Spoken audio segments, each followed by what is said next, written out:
ठीक है दोस्तों, आपने यहाँ तक समझा। देखिए थोड़ी सी प्रॉब्लम आ चुकी थी। वो प्रॉब्लम क्या थी कि माइक लगाना भूल गए थे हम मोबाइल में, जिसकी वजह से हो सकता है कि आवाज़ें उतनी खूबसूरत तरीके से नहीं पहुँची होगी। थोड़ा से आपको विघ्न झेलना होगा, उसके लिए क्षमा करिएगा। इसलिए अब हम माइक लगा दिए हैं, ठीक है।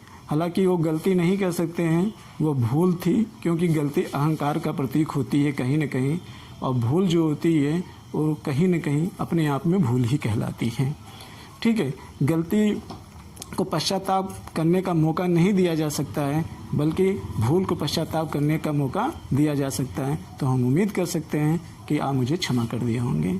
अब हम आगे चलते हैं, उसी टॉपिक के साथ आगे की तरफ बढ़ते हैं। हमारा सवाल ये था कि आखिर हम अपने आप को किस तरीके से अपने अंदर प्रेम के भाव को जागृत करें, किस प्रकार से हम अपने अंदर धर्म के भाव को जागृत करें, किस प्रकार हम अपने अंदर द्वैत को उत्पन्न करें। क्योंकि अगर ये तीनों चीज़ें आपके अंदर आ जाएगी, तभी आप इन चारों चीज़ों में अपने आप को बैलेंस कर पाओगे, और जब आप बैलेंस कर पाओगे तो आप एक आत्मसंतुष्टि के साथ, एक बैलेंस के साथ ज़िंदगी जियोगे, और जीवन के अंतिम क्षणों तक आप चैन की नींद ले सकते हो। ऐसी नींद ले सकते हो जिसकी कल्पना भी आप सपनों में भी नहीं की होगी। थोड़ा करके भी देखिएगा, आनंद आएगा, ठीक है। तो कहने का मतलब ये है कि वो चुनौतियाँ कौन कौन सी हैं। देखिए चुनौतियाँ कौन कौन सी हैं, उस पर हम जरा विचार कर लेते हैं। देखिए जैसे मैंने कहा कि जैसे जैसे आप अतीत में चले जाएंगे, वहाँ पंथ की विचारधाराओं की संख्या कम थी, बाजार भी कम थे, भौतिक संसाधनों का ध्रुवीकरण भी कम था। लेकिन इंसान स्वभाव से लालची होता है, और इंसान स्वभाव से लालची होने के नाते जैसे जैसे समाज आगे बढ़ता चला गया, वैसे वैसे भौतिक संसाधन भी बढ़ता चला गया। और भौतिक संसाधन बढ़ने की वजह से हमारे जो पंथ की विचारधाराएं हैं, जो धारणाएं हैं, और जो उनके नकारात्मक मूल्य थे, उनका ग्रोथ होने लगा, और जो सकारात्मक मूल्य थे वो धीरे धीरे दबते चले गए। तो इस तरीके सकारात्मक मूल्य जो दबते चले गए, वो एक तरीके से कहीं न कहीं हमारे बैलेंस की स्थिति को बिगाड़ते चले गए हैं, हमारे बैलेंस की स्थिति को बिगाड़ते चले गए हैं। ये समझ लीजिए कि आने समय वाले में मानो उस तरीके का होगा, वृक्ष तो होंगे लेकिन उसकी जड़ें नहीं होंगी। आप उस चीज़ को कल्पना कर सकते हैं। ये अपनी आप में बहुत ही भयानक स्थिति कहलाएगी। तो अब आते हैं मेन मुद्दे पे, आखिर में उस समस्याएं कौन कौन है। देखिए आज के विभिन्न प्रकार के पंथ वाले लोग होते हैं। मैं यहाँ पर कुछ चीज़ें बताया गया हूँ जिसमें व्यक्ति आपस में संघर्ष करता है, और वो संघर्ष की स्थिति किस तरीके से एक व्यक्ति जो है, ये एक व्यक्ति वास्तव में ये एक बच्चे की अवस्था से लेकर अपने मृत्यु तक आयु के कई चरणों से होकर गुजरता है, और इसका प्रभाव, इसके साथ इतने लोगों का प्रभाव अलग अलग आयु में देखने को मिलता है। आइए उस चीज़ को समझते हैं। देखिए जैसे मैंने ये कहा कि आप इन चारों में अपने आप को बैलेंस कैसे करना चाहिए, क्यों करना चाहिए, क्योंकि आपका सामना भी इन्हीं लोगों से पड़ने वाला है। तो देखिए मैं ये कहना चाहता हूँ कि आपका जो समाज है, जो आपका समाज है और जो पंथ की धारणा है, तो पहले हम आके समझते हैं कि आखिर में पंथ की धारणा का मतलब यहाँ पे क्या है।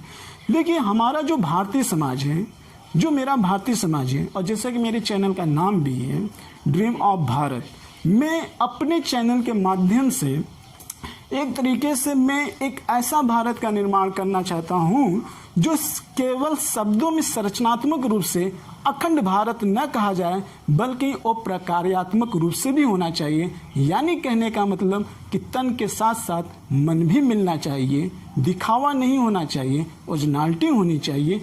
उस चीज़ को हम आपको बताने का प्रयास कर सकते हैं।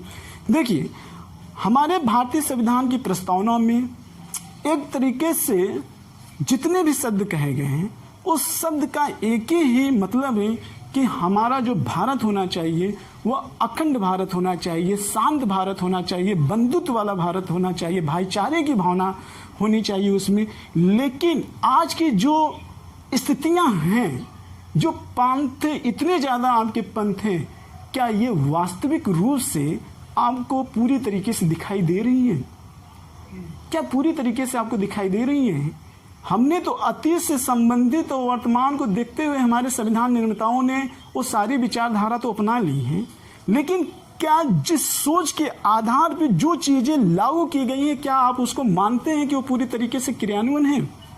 क्या आप मानते हैं कि भारतीय संविधान की प्रस्तावना में जो शब्द कहते हैं, क्या ये चारों में अपने आप को संतुलित बनाने की क्षमता नहीं रखते? रखते हैं।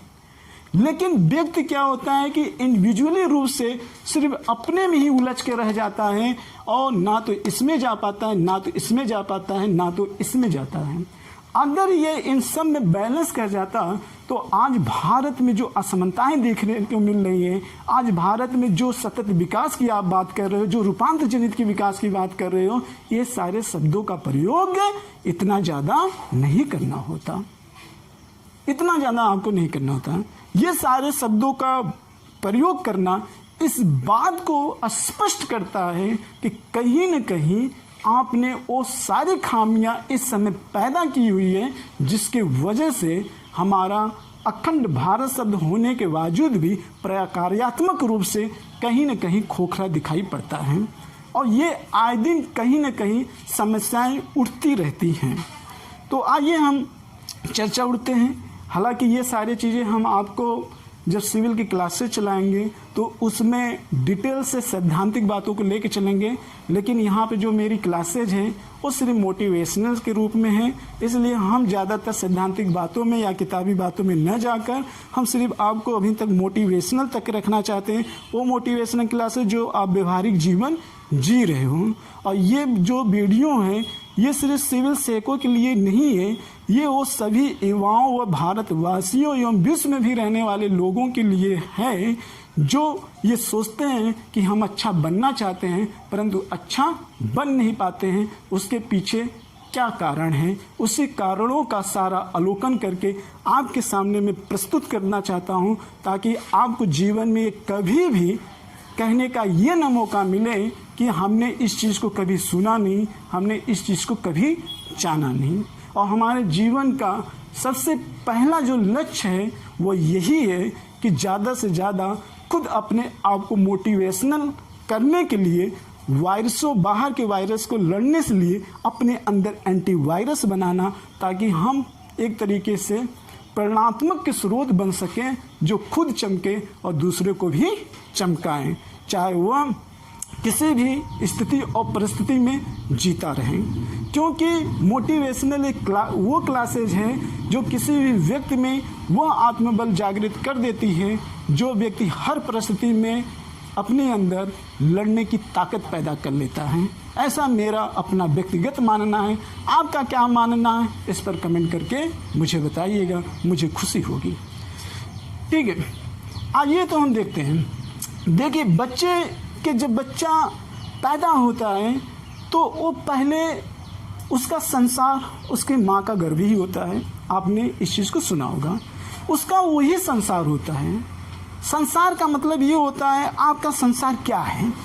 संसार का मतलब ये होता है कि जहाँ से आपको जो चीज़ मिलती है, जो चीज़ें मिलती है, जो आपके सारे रिक्वायरमेंट को करती है, वही आपका संसार है। अब ये संसार कितना अच्छा है कितना बुरा है ये आप नहीं तय कर पाओगे, क्योंकि मेरा ये मानना है कि एक बच्चा जो होता है, एक बच्चा और एक जो पशु होता है, इनमें बहुत ज़्यादा डिफरेंट नहीं होता है।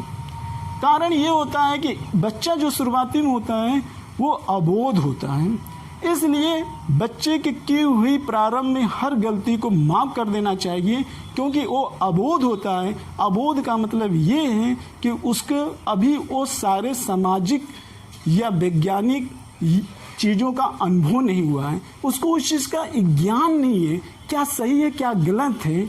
इसलिए हम उस बच्चों को अबोध की श्रेणी में रख सकते हैं।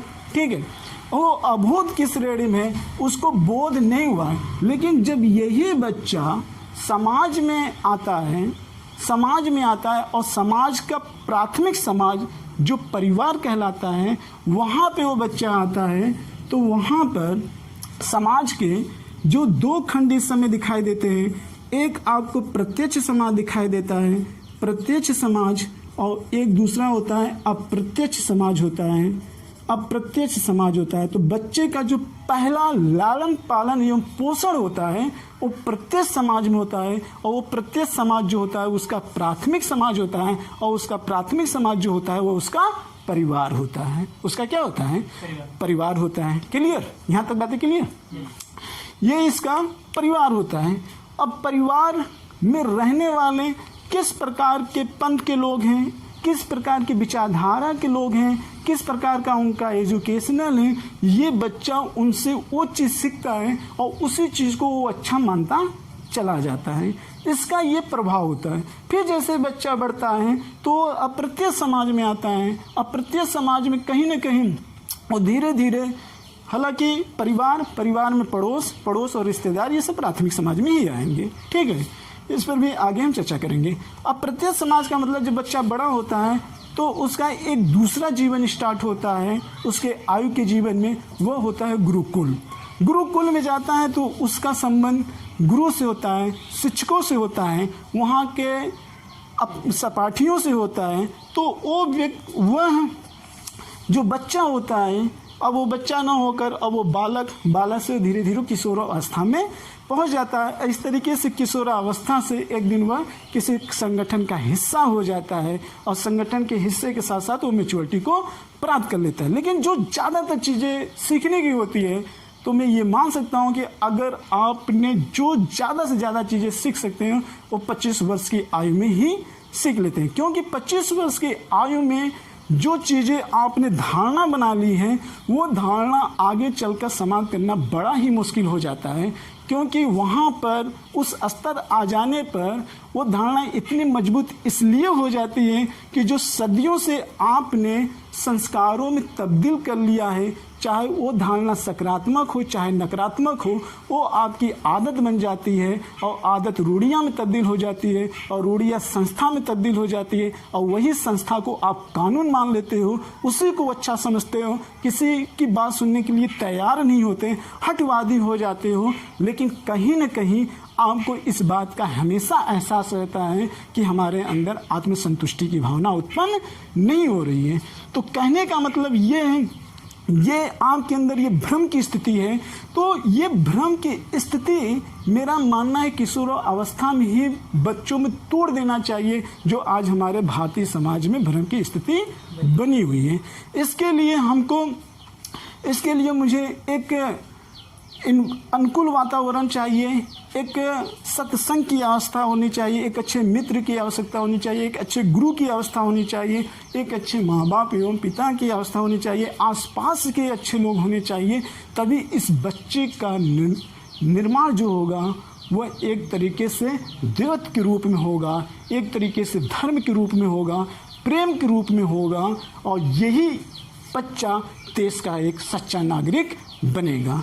अब मेरा मानना है इस चीज़ को आप समझ गए होंगे कि वास्तव में एक बच्चे को देवत्व तक ले जाने के लिए, धर्म उसके अंदर जागृत करने के लिए हमारे समाज में व्याप्त उन तमाम प्रकार की बुराइयों और धारणाओं को ख़त्म करना होगा जो कहीं न कहीं मानवता, प्रकृति और ज़मीर के विरुद्ध होते हैं, और इनको दूर करना निश्चित रूप से आवश्यक है। क्योंकि जब तक हम इसको दूर नहीं कर पाएंगे तब तक हम बैलेंस नहीं कर पाएंगे, और जब तक हम बैलेंस नहीं कर पाएंगे तब तक हम सुखी जीवन की अनुभूति नहीं कर पाएंगे, और हमारे जीवन में दुख ही दुख लिखा रहेगा। चाहे हम भौतिक संसाधन से कितना भी संपन्न हो जाएं, व्यक्तिगत रूप से हम स्वतंत्र होकर चाहे जितना भी भोग कर लें, लेकिन अगर इन तीनों में आपको बैलेंस नहीं होगा तो आपको आने वाली बीमारी सताएगी, आपको आने वाला बुढ़ापा सताएगा, आपको मोह टूटने पर आपको दुख की अनुभूति हो पाएगी। क्योंकि आपने सिर्फ एक जिंदगी जी है, जबकि हमारा उपनिषद, हमारा भारतीय धार्मिक ग्रंथ या दुनिया के कोई भी धर्म जो मानवता का पाठ पढ़ाता हो वह इन तीनों चीज़ की कभी अवहेलना नहीं कर सकता है। क्यों? क्योंकि एक जो धर्म को पहचान लिया है, जो देवत्व को पहचान लिया है, वो निश्चित रूप से कहेगा इन चारों में बैलेंस बना के करो, इसी में जीवन का संतुलन है, इसी में आपका भी संतुलन है, लोगों का संतुलन है, प्रकृति का संतुलन है, और यही संतुलन ही एक तरीके से सुख की अनुभूति है। अब देखते हैं, मुझे लगता है यहाँ तक बातें आप लोगों को समझ में आ गई होंगी। अब ये समस्याएं कैसे है मेरे मित्र, जरा ये भी हम जान लेते हैं। देखिए, अभी मैंने आपको बात किया समाज, ये सब तो ठीक है। ये एक तरीके से मैं मान लेता हूँ कि अगर अशिक्षा के रूप में किसी व्यक्ति के अगर भाव अच्छे हैं, आपके माता पिता के भाव अच्छे हैं, आपके पड़ोस के भी भाव अच्छे हैं, या तो आपके मित्रगण के भी भाव अच्छे हैं, गुरु के भी भाव हैं, मान लीजिए इतने जो आपके इन्वायरमेंट में मिले सबके भाव अच्छे हैं, लेकिन वो आपको धर्म का रास्ता नहीं दिखा पा रहे हैं, तो इसका मतलब ये नहीं है कि वो गलत हैं। कारण ये है कि वो भावनात्मक रूप से सही है, लेकिन उनसे गलती नहीं हुई है क्योंकि वो आपका विरोध नहीं करना चाहते हैं, क्योंकि वो आपका विरोध नहीं करना चाहते हैं। उनसे भूल हुई है क्योंकि उन्होंने अपने आप को ज्ञान की उस चरण सीमा तक नहीं लेके गया है जिसके आपके अंदर द्वैत का भाव जगा दें, लेकिन वो चाहते हैं कि आपके अंदर द्वैत और धर्म का भाव एवं प्रेम का भाव जागृत हो। ये बात अलग है कि वो आपके मन में उठे हुए सवालों का जवाब नहीं दे पाते हूँ। ये चीज़ मैं नहीं कह सकता हूँ कि वो बंदा गलत है। हाँ, यह है कि उसको हमेशा इस चीज़ का पश्चाताप रहेगा कि वक्त रहते हुए मैंने वो सारी चीज़ें क्यों नहीं सीख पाई जो चीज़ें आज मुझे एक बेहतर भविष्य के निर्माण करने के लिए आवश्यक है। और वो एक बेहतर भविष्य हमारी आने वाली पीढ़ी है, हमारे बच्चे हैं, जिसके बल पर हमको एक अखंड भारत का निर्माण करना है, एक अखंड भारत का निर्माण करना है जो कभी दुनिया में एक मिसाल हुआ करती थी, आज भी वो मिसाल बने। तो हमने वो भूल कहाँ की है, उस चीज़ को मुझे ढूंढना होगा, उस चीज़ को मुझे खंगालना होगा और उस चीज़ पर आना होगा। ठीक है, तो ऐसे लोग को मैं तो गलती नहीं कहूँगा, लेकिन मैं ऐसे व्यक्ति को गलती कहूँगा, यानी कि उनको मैं आरोप लगा सकता हूँ जो व्यक्ति अपने बाजार को चलाने के लिए किसी व्यक्ति को ऊपर उठने नहीं देते हैं। अब ये ऐसे व्यक्ति मैं मान लेता हूँ। देखिए, यहाँ पे मैंने लिखा है कि पंथ की धारणा हमारे समाज में, मैं भारतीय समाज की ही बात कर रहा हूँ, भारतीय समाज में कई खंडों में विद्यमान है, तो इसका मतलब उसके अंदर कई प्रकार की धारणा भी है। हमारे भारतीय समाज में आर्थिक रूप से रहने वाले लोगों की धारणाएं अलग अलग हैं। विभिन्न प्रकार के यहाँ पे समाज के लोग रहने वाले हैं, उनकी अपनी अपनी धारणाएं। विभिन्न प्रकार के संप्रदाय के लोग हैं, उनकी अपनी अलग अलग धारणाएं। विभिन्न लोगों के अपने भाषा को लेकर, अपने क्षेत्र को लेकर अलग अलग प्रकार की धारणा हैं। आखिर ये धारणा किस लिए, मैं कहता हूँ किस लिए आप ये धारणा बना रहे हो, किस लिए आप ये धारणा बना दे रहे हो, क्यों ये इस प्रकार की धारणा छोड़ क्यों नहीं देते हो? इसमें आपका अपना क्या हित हो जाएगा?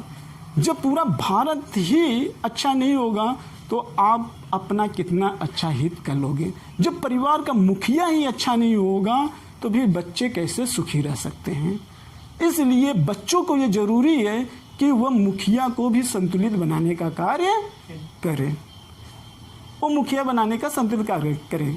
लेकिन कहने का मतलब मेरा ये है कि जो स्थानीय क्षेत्र पर रहने वाले या आर्थिक या सामाजिक क्षेत्र के रहने वाले जो अपने बाजार को चलाने के लिए गलत मैसेज समाज में डालते हैं, जो द्वैत के सिद्धांत का उल्लंघन करते हैं, जो प्रेम के सिद्धांत को बाधित करते हैं, जो एक अच्छे राष्ट्र के निर्माण करने में बाधा उत्पन्न करते हैं, ऐसे समाज का मैं बहिष्कार करता हूँ। ऐसे समाज का मैं क्या करता हूँ? बहिष्कार करता हूँ। अब ऐसे समाज के लोग रहने वाले में हम ये मान सकते हैं कि इस पंथ की धारणा में ये 4 कैटेगरी के मैंने व्यक्तियों को रखा गया है। इन 4 कैटेगरी के व्यक्तियों में मैं तुलना करके बता दूं कि हमारे पूरे भारत में मैं मान लेता हूं कि 100% जनसंख्या है, 100% जनसंख्या है। सामान्य सोच वाले जो व्यक्ति हैं, सामान्य जीवन जीने वाले जो व्यक्ति हैं, उनकी जो पॉपुलेशन है 70% है, और जो विशेष टाइप के व्यक्ति हैं उनकी 20% पॉपुलेशन हम मान के चलते हैं। और ये 20% पॉपुलेशन अपने आप में अलग अलग परसेंटेज में अलग अलग पंथ में बटे हुए हैं। क्लियर? और जो मुख्य रूप से मतलब जो अपने आप में उच्च पदों पर व्यक्त हैं, अपने पंथ के आर्थिक क्षेत्र, सामाजिक क्षेत्र के जो उच्च पदों पर बैठे हुए हैं, उनकी संख्या हम मान लेते हैं मान लिया भाई, मान लिया, ठीक है, कोई डाटा नहीं, मान लिया कि 9% है। कितना है? 9% है। तो 9% जो लोग हैं, इन 9% में बहुत ऐसे लोग हैं जो श्वेतपोष अपराध टाइप के होते हैं। अब सवाल ये उठता है कि ये श्वेतपोष अपराध कौन होते हैं? देखिए, श्वेतपोष अपराध से तात्पर्य मेरा ऐसा है, ऐसे अपराधी जो स्वयं डायरेक्ट अपराध में इन्वॉल्व न होकर किसी दूसरे से अपराध करवाएं, इस प्रकार के व्यक्ति को श्वेत अपराध कहते हैं। और ये ज़्यादातर उच्च श्रेणी में रखे जाने वाले व्यक्ति हैं। और ये अपना प्रतिनिधित्व ज़्यादातर किसे बनाते हैं? अपने नीचे वाले को बनाते हैं। और ये नीचे वाले समान लोगों में गलत मैसेज फैलाते हैं। इस तरीके से अपने बाजार को संचालित करने के लिए इस तरीके के मैसेज फैलाना, कहीं न कहीं ये 70% के लोग जो हैं, जो युवा हैं, जो बच्चे हैं, इनका गलत प्रभाव पड़ता है। इनका गलत प्रभाव पड़ने की वजह से ये उस चीज़ को अपने अंदर जागृत नहीं कर पाते हैं जिसके अंदर धर्म और द्वैत का भाव उत्पन्न हो जाए। देखिए, कारण ये कि अगर इस तरीके के अपराधी लोग अपने हितों के लिए गलत तरीकों का प्रयोग करेंगे तो वहाँ पे अशांत वातावरण रहेगा। और अशांत वातावरण जहाँ रहेगा वहाँ पर ध्यान की स्थिति कभी उत्पन्न नहीं हो पाएगी। और जब तक ध्यान की स्थिति उत्पन्न नहीं हो पाएगी तब तक हम उन प्रश्नों के उत्तर ढूंढ नहीं पाएंगे। तो सबसे बड़ा सवाल ये होता है कि जो 70% में रहने वाले व्यक्ति हैं, इनको ध्यान की स्थिति में लाने के लिए कंट्रोल यहाँ से करना पड़ेगा। ध्यान में रखिएगा भाई, मैं ये आरोप सभी व्यक्तियों पर नहीं लगा रहा हूँ। ये मैं उन व्यक्तियों पे लगा रहा हूँ जो मैंने मैगजीन वगैरह में पढ़ा हुआ है, ठीक, वो चीज़ें मैं लगा रहा हूँ। अब जरा सोचिए, यो धर्म के मान लेते हैं कि 100% में 1% धर्म को जानने वाला व्यक्ति है। मान लेते हैं भाई कि 1% हमारे यहाँ धर्म को जानने वाला व्यक्ति है। अब आप ऐसा मत कर दीजिएगा कि आसाराम बाबू की तरह, क्या ऐसा मत बोलिएगा, क्योंकि मैं धर्म को जानने वाला व्यक्ति कभी व्यभिचारी बन ही नहीं सकता, ये मेरा दावा है। व्यभिचारियों कभी बन ही नहीं सकता है जो किसी के साथ छल कपट मजबूरी का फायदा उठा सके, ऐसा मैं नहीं कह सकता हूँ। हाँ, उसके अंदर अगर कृष्ण की तरह कला है तो उसको आप व्यभिचारी मत करिएगा। वो तो एक रासलीला एक अपनी तरीके से, उन पर आरोप मत लगाइएगा।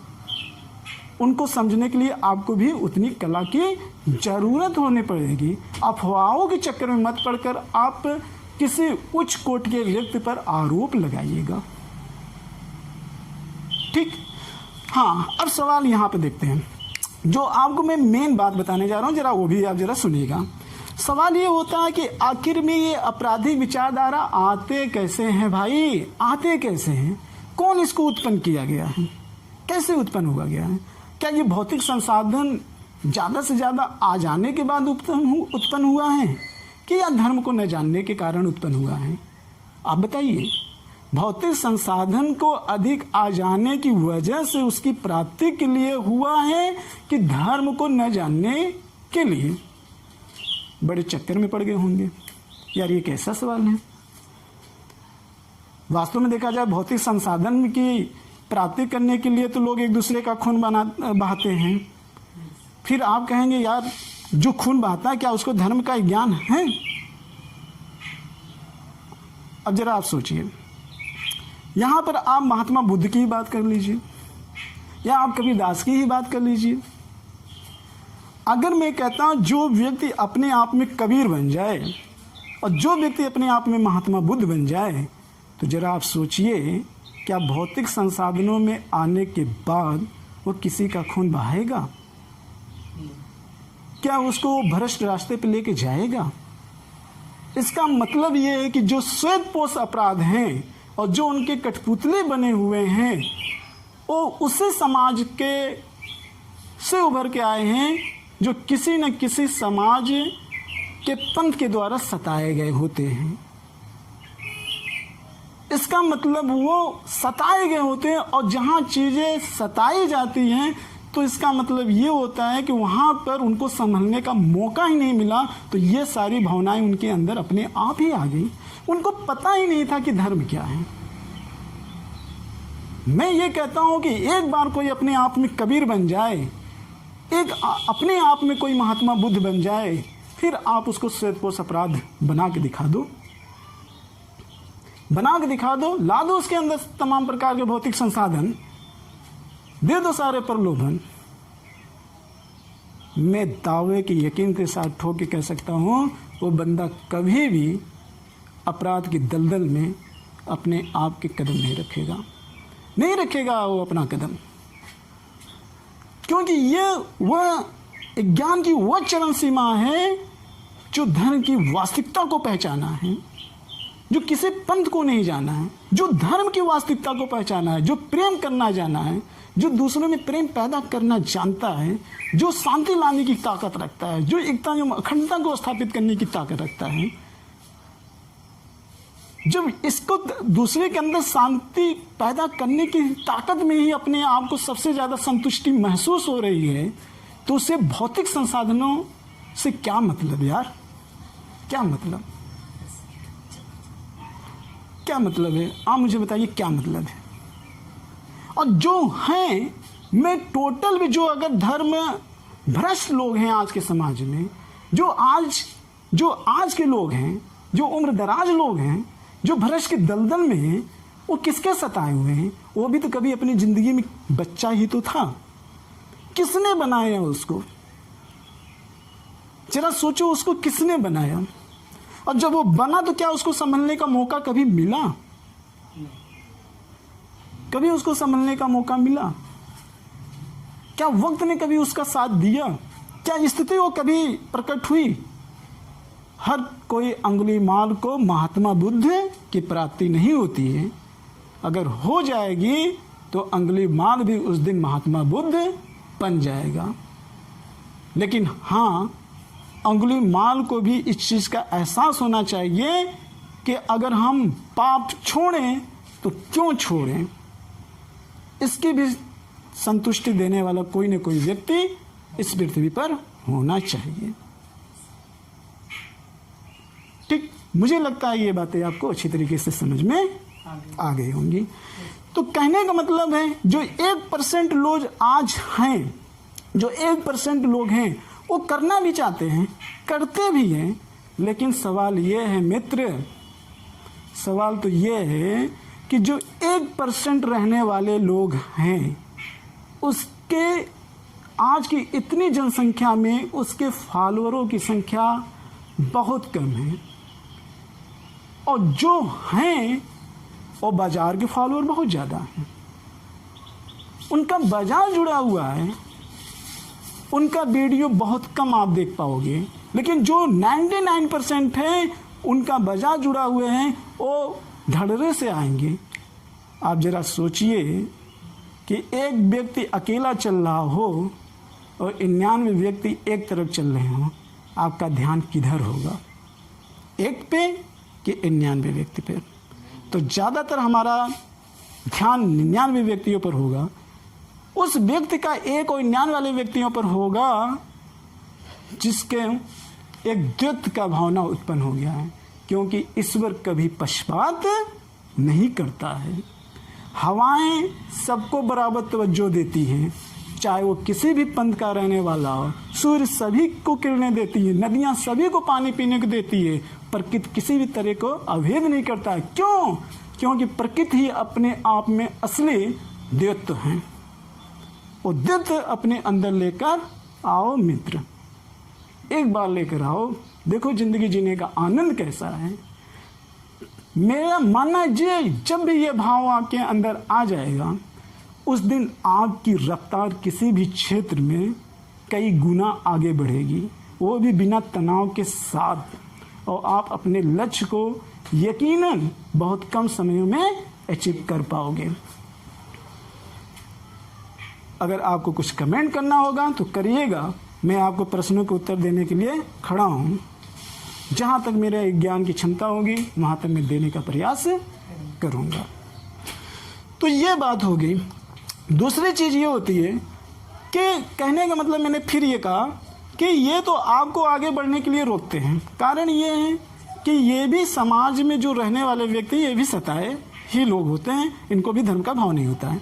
अब इतने विचारधाराओं को लेकर एक छोटा बच्चा, अबोध बालक ऐसे वातावरण में जीता चला आ रहा है।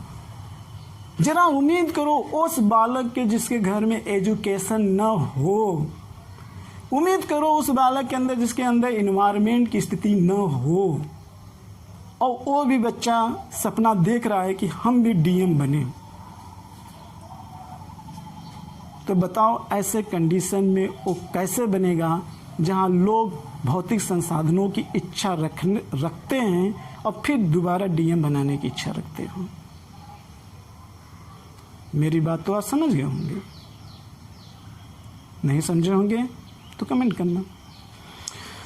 तो अब बच्चा इसमें स्वयं में अपने आप में द्वंद्व करता है, अपने आप में स्वयं द्वंद्व करता है। द्वंद्व किस तरीके का भाई, किस तरीके का द्वंद्व? उसके अंदर तो बहुत तमाम की उलझने हैं।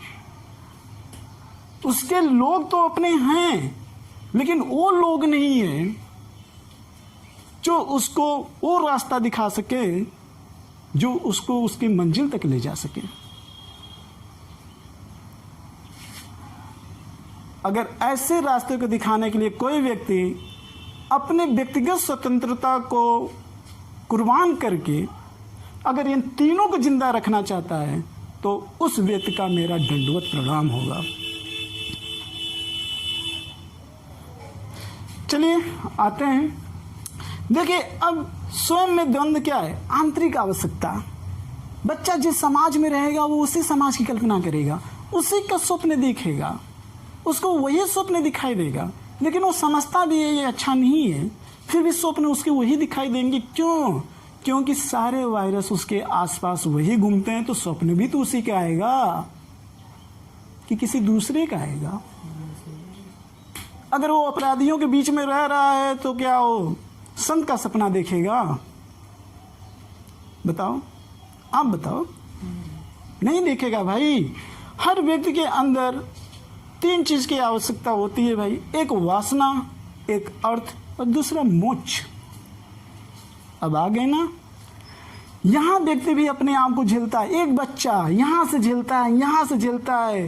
कुछ लोग हैं जो आगे बढ़ने नहीं देते चाहते हैं, कुछ लोग ऐसे होते हैं जो अपने ही अशिक्षित होते हैं और बेचारा खुद से परेशान होता है वासना को लेकर, कामुकता को लेकर। क्यों? क्योंकि समाज में अश्लीलता भी है और कुछ हार्मोन्स का भी प्रकृति ने रचा हुआ है। प्रकृति ने जो रचा है वो तो अंडरस्टूड है, लेकिन जो समाज ने रच दिया है जरा वो सोचिए, उस पर विचार करिए, वो कहाँ तक उचित है, कहाँ तक उचित है? विचार करिएगा। दूसरा चीज ये कि वो वासना की भी कामना करता है, वो पैसा भी कमाना चाहता है, बंगला भी चाहता है, गाड़ी भी चाहता है, नौकर भी चाहता है, वासना भी एक चरम सीमा है। अरे भाई, ये एक को उच्च रख कर दूसरा की प्राप्ति की सपना कैसे देखोगे? कैसे देखोगे? वासना में भी बैलेंस करने की क्षमता होनी चाहिए, होनी चाहिए। आप बताओ कितने संत की वाणी आप सुनते हो? कोई अगर आपको प्रवचन दे तो आप कहोगे यार उपदेश देता है। अरे उपदेश वो देता है आपको बैलेंस करने के लिए। कभी सुन कर तो देखो भाई, कभी सुन कर तो देखो। महात्मा गांधी भी कहते हैं पाप से घृणा करो लेकिन पापी से घृणा मत करो। ऐसा क्यों कहें? कभी इस पर आपने विचार किया कि पाप से घृणा करो, पापी से नहीं करो? क्यों? कारण ये होता है कि पापी ज्ञानी की बाड़ी बोल रहा है तो उसकी भी बात सुन लो, उसकी भी बात सुन लो। जैसा कि मैंने पहले ही कहा है कि अगर व्यक्ति 25 साल की अवस्था में ज्ञान की प्राप्ति कर लेता है, लेकिन उसने 25 साल वो हरकतें करते चला आया जो उसकी आदत उसकी संस्था में तब्दील होगी, तो जाहिर सी बात है उसकी आदत छूटेगी नहीं। लेकिन अगर वो उस अनुभवों के साथ आपको शेयर करता है तो आपकी उसकी गलतियों को इग्नोर करना होगा। ये नहीं है कि अगर स्पेशली जियोग्राफी पढ़ाने वाला, स्पेशली सोशियोलॉजी पढ़ने वाला अगर सिगरेट पी रहा हो तो इसका मतलब ये मत समझना यार कि ये जो सिगरेट पी रहा है ये क्या ज्ञानी होगा, ये क्या पढ़े। अरे आप उसके ज्ञान से मतलब रखो। वो भी चाहता है कि मैं सिगरेट न पीऊं, लेकिन इसमें उसका क्या दोष। उसको समाज ने इतना तनाव दे दिया दोस्त कि वो तनाव को झेलने के लिए लायक ही नहीं हो पाया, इसलिए उसने उसका सहारा लिया। कारण ये है, सच्चाई तो ये है कि नशा न जाने कितने लोगों को आत्महत्या करने से बचा लेती है। नशा करना तो एक मजबूरी है, और ये मजबूरी भी उस दिन खत्म हो जाएगी दोस्त, जिस दिन आपके अंदर दैत्य का और धर्म का भाव उत्पन्न हो जाएगा। बस आप अपने अंदर लेकर आओ और दूसरे को भी सिखाओ, लेकिन सिखाओ उसी के लिए जो सीखने के लिए तत्पर हो। ऐसे लोगों को पकड़ के कोशिश मत करना जो सीखने के लिए तत्पर न हो, क्योंकि अपने आत्मसम्मान को बेचकर आप किसी को सिखाने का मतलब ये हुआ कि आप भी एक तरीके से अपने आप के स्वाभिमान को गिरा रहे हो। जिसके अंदर सीखने की ललक होगी और प्रकृति आपको खुद ही उससे एक दिन मिलाएगा, खुद ही एक दिन मिलाएगा। वो कैसे मिलाएगा, कहाँ मिलाएगा, किस परिस्थिति में मिलाएगा, किस हाल में मिलाएगा, किस सिचुएशन में मिलाएगा, ये सब रहस्य का विषय है, और रहस्य को इतनी आसानी से जाना नहीं जा सकता है। क्लियर? तो कहने का मतलब ये है कि वासना, एक तरफ आप वासना की उच्च सीमा बना रहे हो, फिर वासना के दबा के आप अर्थ की उच्च सीमा जगा रहे हो, तो कहाँ पर बैलेंस? तीनों में बैलेंस होना चाहिए। मोक्ष की कामना रखते हो कि हम आत्मसंतुष्टि भी रहें, लोग हमारी पूजा करें, लोग मुझे सम्मान करें, जहाँ भी जाए लोग मुझे सम्मान की निगाहों से देखें, बुरी निगाहों से न देखें, और खुद भी जब हम बीमार पड़ें और मोह की स्थिति में उत्पन्न हो, बुढ़ापा की चरम सीमा आए और मृत्यु के शैया पर लेटे हो, तो हम अपने आप को सुखी की अनुभूति करें। ये होता है मोक्ष। ये थोड़ी नहीं होता है कि मोक्ष आप स्वर्ग में चले जाओ, परियों के साथ में रहो, दुनिया भरी की अप्सराएं आएंगे, ये मोक्ष नहीं है। मोक्ष का मतलब ये होता है कि अपने जीवन को दैत्य के साथ जीते हुए आत्मसंतुष्टि के साथ मरना, और उस चीज को अचीव कर लेना जो प्रमाण तो नहीं कर सकते हो, लेकिन महसूस तो जरूर कर सकते हो कि ऐसी जिंदगी जीने पर मेरे साथ कुछ अच्छा ही होगा, और ऐसी जिंदगी जीने के बाद कुछ बुरा ही होगा, क्योंकि ये रहस्य का विषय है। तो जो आपको महसूस हो, जो आप समझते हो, और जिसके लिए प्रमाण भी हो, अनुमान भी हो, तो उस जिंदगी को जीना चाहिए जिसमें आपको आत्मसंतुष्टि हो।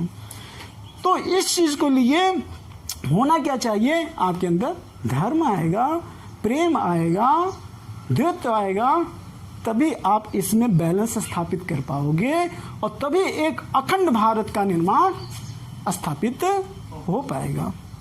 तभी एक अखंड भारत का निर्माण हो पाएगा। क्लियर? अखंड भारत का निर्माण हो पाएगा।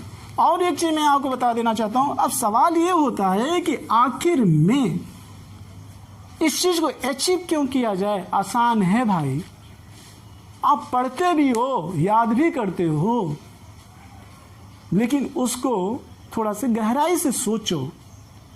हमारे आश्रम व्यवस्था में सदियों से पुरुषार्थ की भावना बताई जाती है। पुरुषार्थ,